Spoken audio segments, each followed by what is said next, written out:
Good morning everybody. Yan, sa hindi marunong maglaba dyan, pues marunong kayong maglaba. Aralin nyo ang paglalaba mga kabady. Lalo yun sa mga bihis ng bihis pero wala namang alam sa paglalaba. So, yan, unahin natin pagtira ang brief mga kabady.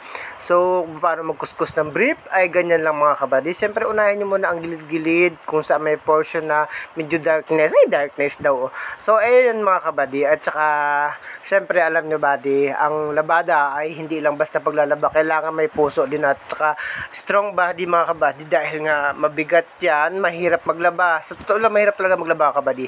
Pero kailangan natin pagtiyagaan ang paglalaba dahil tayo naman din kasi ang nagsusuot ng ating mga kadamitan mga kabady. So nagtataka ako sa iba na ayaw talaga maglaba pero forma ng forma kaya may pag inaamoy mo amoy matandang kukuluban mga kabady.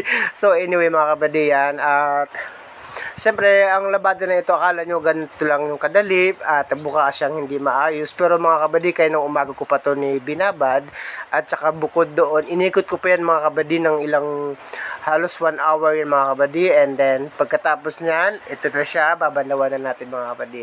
So, bago tayo naku mga kabady, katinan pa ng ilong ng kalbo ninyo mga kabady, no? So, yan.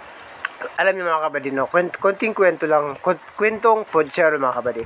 Nung ako'y bata pa madi, namulat talaga ako sa mga gawaing bahay, sa lahat ng mga gawaing bahay mga kabady ako ay gumagawa. So kagaya ng paglalaba. Nung ako'y bata mga kabady, akala nga nila labandera ako, pero hindi, labandero ako mga kabady.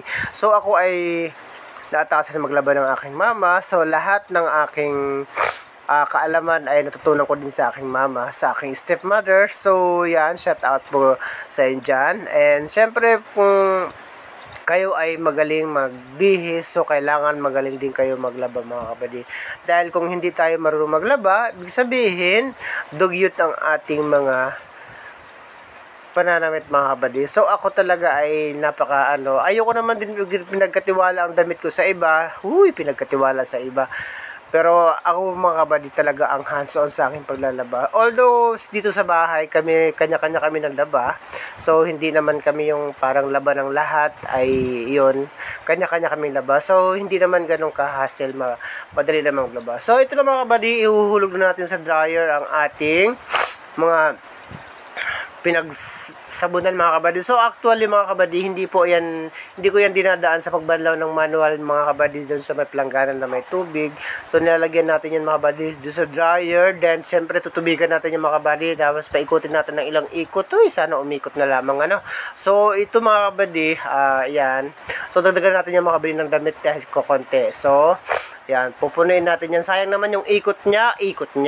Yun, ikot ng kuryente ng ating washing machine mga kabady or spinner mga kabady. So, yan.